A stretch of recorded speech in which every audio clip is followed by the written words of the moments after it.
రాజశేఖర రెడ్డి గారు ముఖ్యమంత్రిగా ఎన్నో అద్భుతమైన పథకాలను అద్భుతంగా అమలు చేసి చూపాడు.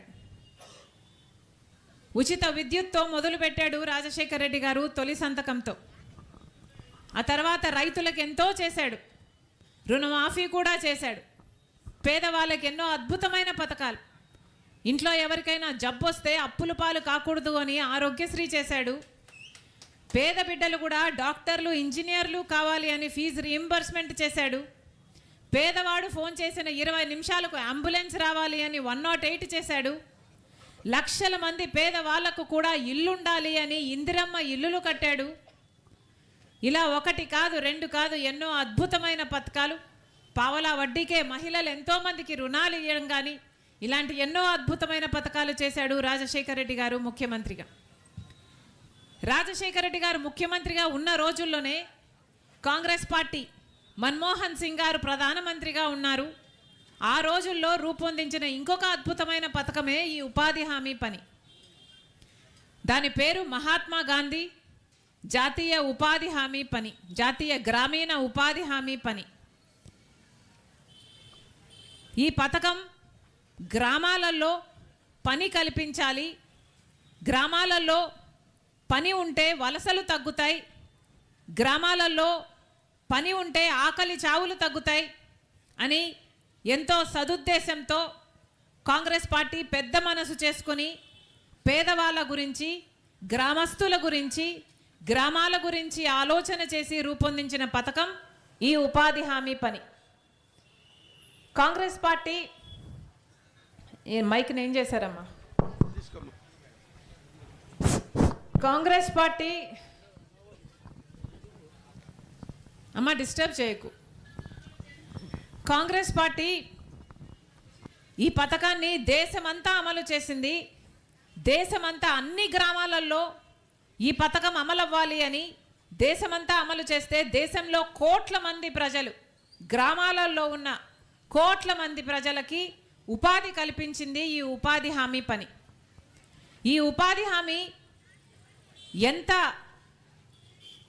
విస్తీర్ణంలో జరిగింది అంటే, కోట్ల మంది ప్రజలకు ఉపాధి కల్పించింది అంటే ప్రపంచంలోనే ఇంత గొప్ప ఉపాధి పథకం ఇంకొకటి లేనే లేదు అని దేశ విదేశాల నుంచి కూడా వచ్చి ఈ ఉపాధి హామీ పథకం మీద రీసెర్చ్ పేపర్లు రాసిన సందర్భాలు కూడా ఎన్నో ఉన్నాయి. అంత గొప్ప పథకం ఇది. ఇంత పుణ్యమైన పథకము కాబట్టే దీనికి కాంగ్రెస్ పార్టీ మహాత్మా గాంధీ పేరు పెట్టడం జరిగింది. మహాత్మా గాంధీ జాతీయ గ్రామీణ ఉపాధి హామీ పథకము దీని పేరు. ఇలాంటి పథకాన్ని ఇప్పుడు బీజేపీ పార్టీ నాశనం చేయాలని చూస్తుంది. ఎందుకంటే ఈ పథకం పూర్తిగా పేదవాళ్ళ కోసం, గ్రామస్తుల కోసం నిర్ణయించిన పథకం. డబ్బులు మొత్తం గ్రామాలలోకే పోతుంది. బీజేపీ కాంట్రాక్టర్లకు కానీ బీజేపీ బినామీలకు కానీ ఇది పోయే అవకాశం లేదు. కాబట్టి ఈ పథకాన్ని మొత్తానికే ఎత్తేస్తే బీజేపీ ఆ డబ్బులు వాడుకోవచ్చు అని చూస్తుంది. అది వీళ్ళ కుట్ర. ఈ పథకము మహాత్మా గాంధీ పుణ్యమైన పేరు మీద మొదలుపెట్టిన ఈ పథకానికి బదులుగా బీజేపీ పార్టీ ఇప్పుడు చెప్తుంది వీళ్ళొక ఇంకో కొత్త పథకం తీసుకొస్తున్నారు. దాని చట్టం కూడా అయిపోయింది మొన్న 2 నెలల క్రితము. ఏప్రిల్ నుంచి కొత్త చట్టం రాబోతుంది. దాని పేరు విబి గ్రామ్ చట్టం. అంటే మహాత్మా గాంధీ పేరు ఉన్న చట్టాన్ని తీసేస్తున్నారు. బీజేపీకి సంబంధించిన కొత్త చట్టాన్ని విబి గ్రామ్ అనే చట్టాన్ని తీసుకొస్తున్నారు. మహాత్మా గాంధీ పేరు ఎందుకు పెట్టింది అంటే కాంగ్రెస్ పార్టీ ఈ పథకానికి మహాత్మా గాంధీ గారు గ్రామ స్వరాజ్యాన్ని కోరుకున్నారు, గ్రామాల అభివృద్ధి కోరుకున్నారు. గ్రామాలు బాగుపడితేనే దేశం బాగుంటుంది అని చెప్పిన వాడు మహాత్మా గాంధీ. మహాత్మా గాంధీ పేరు పెట్టిన ఈ పథకంలో ఇంతకుముందు ఇదివరకు జరుగుతున్నది ఏమిటి అంటే, గ్రామాలలో ఏదైనా పని కావాలంటే గ్రామ సభలు పెట్టి గ్రామ పంచాయతీలో గ్రామస్తులందరూ ఉండంగా మా గ్రామానికి ఏం పనులు కావాలి, రోడ్డు కావాలనా, లేక బావి కావాలనా, లేక పూడికలు తీయాలనా, ఇలా ఏ పనులు కావాలి, గ్రామం కోసం ఏ పనులు కావాలో ఆ గ్రామ సభల్లో నిర్ణయించుకొని ఆ ఉపాధి పనులని గ్రామ పనులుగా చేపించేవాళ్ళు. తద్వారా గ్రామాలు బాగుపడేవి, గ్రామంలో కావాల్సిన పనులు జరిగేవి. కాబట్టే గ్రామ అభివృద్ధి జరిగింది. కాబట్టే దీనికి మహాత్మా గాంధీ పేరు పెట్టడం జరిగింది కాంగ్రెస్ పార్టీ. కానీ ఇప్పుడు బీజేపీ తెస్తున్న ఈ కొత్త చట్టానికి కాంగ్రెస్ పార్టీ మహాత్మా గాంధీ ఉపాధి హామీ పథకానికి నక్కకు నాగలోకానికి ఉన్నంత తేడా ఉంది.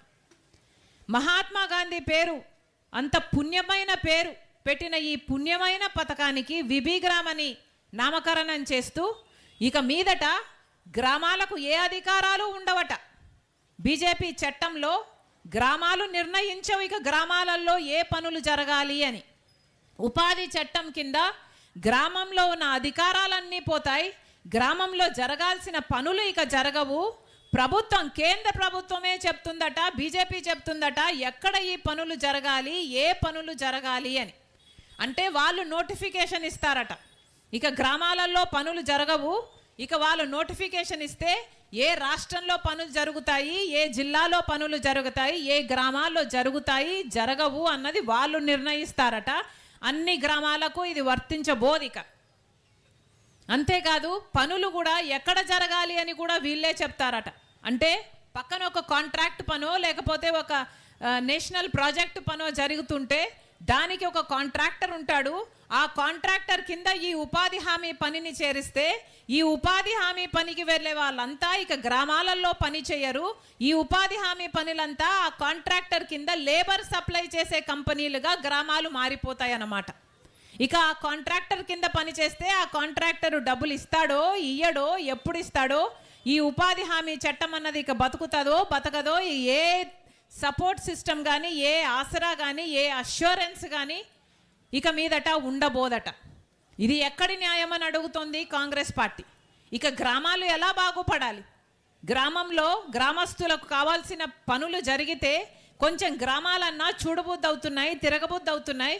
ఇక గ్రామాలలో జరగాల్సిన పనులు కూడా ఆగిపోతే ఇక గ్రామాలలో ఉండగలమా? ఆలోచన చేసుకోవాలి. అందుకే కాంగ్రెస్ పార్టీ ఈ పథకాన్ని ఇంతగా వ్యతిరేకిస్తుంది. ఎందుకంటే గ్రామ అధికారాలను లాగేసుకుంటున్నారు, గ్రామ స్వరాజ్యాన్ని లాగేసుకుంటున్నారు, గ్రామ అభివృద్ధిని లాగేసుకుంటున్నారు. ఇక గ్రామాలు బాగుపడే అవకాశమే ఉండదు. కాబట్టే కాంగ్రెస్ పార్టీ ఈ పథకానికి ఇంత వ్యతిరేకంగా నిలబడింది. అంతేకాదు ఇంకొక ముఖ్యమైన తేడా ఏమిటి అంటే మహాత్మా గాంధీ ఉపాధి హామీ పని కింద కేంద్ర ప్రభుత్వమే మొత్తం డబ్బులు ఇచ్చేది. అంటే ఒక పనిముట్లకు తప్పితే కేంద్ర ప్రభుత్వమే మొత్తం డబ్బులు ఈ పథకానికి ఇచ్చేది. కానీ ఇప్పుడు బీజేపీ పార్టీ తెస్తున్న ఈ కొత్త చట్టంలో కేంద్ర ప్రభుత్వం మొత్తం డబ్బులు పెట్టుకోదట, కేంద్రం 60% పెట్టుకుంటుందట, 40% ఖర్చు రాష్ట్రాలు పెట్టుకోవాలట. ఇది ఎక్కడ భావ్యం, ఎక్కడ న్యాయం చేసినట్టు అవుతుంది అని అడుగుతుంది కాంగ్రెస్ పార్టీ. 40% ఖర్చు రాష్ట్రాలు పెట్టుకోవాలి అంటే రాష్ట్రాలు అంటే మన రాష్ట్రాన్ని తీసుకున్నా కూడా మన రాష్ట్రం పెట్టుకునే స్తోమత మన రాష్ట్రానికి లేదు. 40% ఖర్చు పెట్టాలి అంటే ఇది వరకు పనిముట్లకు ఒక 500 కోట్లు ఖర్చు అయితే ఇప్పుడు కొత్త చట్టంలో 5,000 కోట్లు ఖర్చు అయ్యే ప్రమాదం ఉంది. 5,000 కోట్లు ఉపాధి హామీ పనికి పెట్టుకునే స్తోమత మన రాష్ట్రానికి ఉందా లేదా అంటే ముమ్మాటికి లేదు. ఇప్పటికే జగన్మోహన్ రెడ్డి గారు, చంద్రబాబు గారు ముఖ్యమంత్రులుగా మారారు. మళ్ళీ ఇప్పుడు చంద్రబాబు గారు ఉన్నారు. ఇద్దరూ కలిసి ఇప్పటికే 11 లక్షల అప్పుల కుప్ప చేశారు మన రాష్ట్రం మీద. ఇంత అప్పుల్లో పూడుకుపోయిన రాష్ట్రము ఆంధ్ర రాష్ట్రం. కనీసం ఇప్పుడు ప్రభుత్వ ఉద్యోగస్తులు కూడా జీతాలు ఇచ్చుకునే పరిస్థితి లేదు ఆంధ్ర రాష్ట్రానికి. మరి అలాంటప్పుడు ఉపాధి హామీ పనికి కావాల్సిన 5,000 కోట్ల రూపాయలు చంద్రబాబు గారు ఎక్కడి నుంచి తెస్తారు? తేలేరు. అందుకే ఇప్పుడు మళ్ళీ ఢిల్లీ చుట్టూ తిరుగుతున్నారు, డబ్బులు ఇవ్వండి ఉపాధి హామీ పనికి అని. ఇదే చంద్రబాబు గారు ఉపాధి హామీ చట్టాన్ని మారుస్తూ కేంద్ర ప్రభుత్వం బిల్లు పెడితే ఆ బిల్లుకు మద్దతు ఇచ్చారు చంద్రబాబు గారు. మరి చంద్రబాబు గారు మద్దతు ఇవ్వడం ఎందుకు? ఇలాంటి దరిద్రమైన బిల్లుకు మళ్ళీ డబ్బులు కావాలి అని తిరగడం ఎందుకు? పోనీ ఇలా ఎందుకు చేస్తున్నారు అని ప్రతిపక్షాలు ఏమైనా ప్రశ్నిస్తున్నాయా అంటే వైసీపీ జగన్మోహన్ రెడ్డి గారు అసలు మాట్లాడడమే లేదు.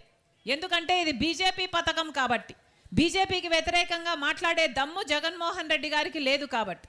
ఒక జగన్మోహన్ రెడ్డే కాదు, ఈ రాష్ట్రంలో మొత్తం అన్ని పార్టీలు, ఒక కాంగ్రెస్ పార్టీ, కమ్యూనిస్టులు తప్ప అన్ని పార్టీలు బీజేపీ పార్టీకి అమ్ముడు పోయాయి. తెలుగుదేశం పార్టీ అయినా సరే, జనసేన పార్టీ అయినా సరే, వైసీపీ పార్టీ అయినా సరే, ఈ నాయకులు మొత్తం బీజేపీకి బినామీలు, బీజేపీకి బానిసలుగా తయారయ్యారు. అందుకే ఒక్క విషయంలో కూడా బీజేపీకి వ్యతిరేకించి మాట్లాడే సాహసం చేయరు. ఏ విషయమైనా సరే మనకు ప్రత్యేక హోదా రావాలి 11 సంవత్సరాల క్రితం బీజేపీ పార్టీ ఇవ్వలేదు.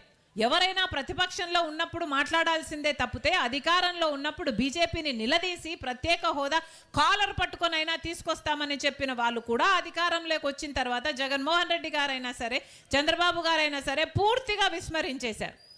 కాబట్టే మనకి ఈ రోజు వరకు కూడా ప్రత్యేక హోదా లేదు. బీజేపీ ఇవ్వలేదు, ఈ నాయకులు ప్రశ్నించలేదు. పోనీ రాజధాని ఉందా? రాజధాని మనకు 11 సంవత్సరాల క్రితము మనకు ఒక రాజధాని కట్టాలి అనే చట్టంలో ఉంటే ఇంతవరకు కూడా మనకు ఒక రాజధాని ఇది అని చెప్పుకోతగ్గ రాజధాని లేదు అంటే దానికి కారణం ఎవరు? చంద్రబాబు గారు, జగన్మోహన్ రెడ్డి గారు కాదా? ఈ రోజు వరకైనా సరే మనకు రాజధాని ఉందా అంటే ఏమీ లేదు. పక్కన చెన్నై ఉంది, ముంబై ఉంది, అందరికీ అన్నీ ఉన్నాయి, బెంగళూరు ఉంది, మనకేముంది?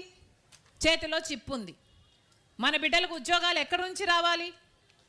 ఈ రోజు వరకు కూడా రాజధాని లేదు అంటే దానికి కారణం చంద్రబాబు గారు, జగన్మోహన్ రెడ్డి గారు. ఈ రోజు వరకు కూడా కేంద్ర ప్రభుత్వము ఇప్పుడు చంద్రబాబు గారు రెండోసారి ముఖ్యమంత్రి అయ్యాక డబ్బులు ఇస్తున్నామని చెప్తున్నారే, ఈ డబ్బులన్నీ కూడా నిధులుగా ఇవ్వటం లేదు, మన రాజధానికి అప్పులుగా ఇస్తున్నారు.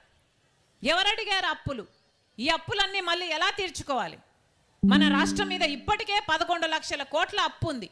మళ్ళీ అప్పులుగా ఇస్తే ఇదంతా, ఈ భారం అంతా మన భావి తరాల మీద పడుతుంది. రాష్ట్రం మళ్ళీ తిరిగి ఇచ్చేయాలి, ఎలా ఇస్తుంది? కానీ ఎవరూ మాట్లాడరు. ఎందుకంటే బీజేపీకి వ్యతిరేకంగా మాట్లాడే దమ్ము చంద్రబాబు గారికి లేదు, పవన్ కళ్యాణ్ గారికి లేదు, జగన్మోహన్ రెడ్డి గారికి అంతకంటే లేదు. పోలవరం ప్రాజెక్టు నీటి నిల్వ తగ్గిస్తుంది బీజేపీ ప్రభుత్వం. నీటి నిల్వ తగ్గించి పోలవరం ప్రాజెక్టుకు డబ్బులు ఇస్తున్నామని చెప్తున్నారు. ఇప్పుడు రాజశేఖర రెడ్డి గారు తలపెట్టిన పోలవరం ప్రాజెక్టు 36 లక్షల ఎకరాలకు నీళ్ళు ఇచ్చే ప్రాజెక్టు. అంత బ్రహ్మాండమైన ప్రాజెక్టు రాజశేఖర రెడ్డి గారు రూపొందిస్తే బీజేపీ ప్రభుత్వం నీటి నిల్వ తగ్గిస్తే అదొక లిఫ్ట్ ఇరిగేషన్గా మారిపోతుంది, ఒక బ్యారాజ్గా మారుతుంది తప్పితే దానికి అసలు గ్రావిటీ బేస్డ్ ప్రాజెక్టుగా ఉండదు. అన్ని లక్షల ఎకరాలకు నీళ్లు కూడా ఇవ్వదు. కానీ బీజేపీ ఆంధ్ర రాష్ట్రానికి వెన్నుపోటు పొడుస్తూ నీటి నిల్వను తగ్గిస్తుందే. పార్లమెంటులో ఒక్క ఎంపీ కూడా నోరు విప్పి మాట్లాడలేదు ఇది అన్యాయము అని.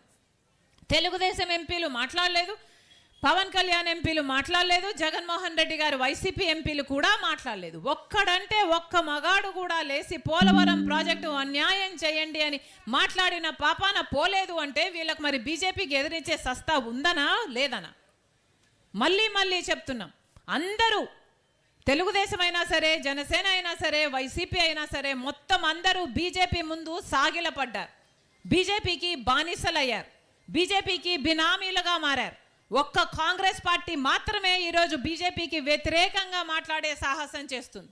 ఒక ఇండియా బ్లాక్ మాత్రమే ఈరోజు బీజేపీకి వ్యతిరేకంగా పోరాటాలు చేస్తుంది. అందుకే ప్రజల మద్దతు కోరుతుంది కాంగ్రెస్ పార్టీ. మేము పోరాడతాం, మేము ముందుండి పోరాడతాం, కానీ మా వెనకాల మీరు ఉండకపోతే మా పోరాటానికి అర్థమే లేదు.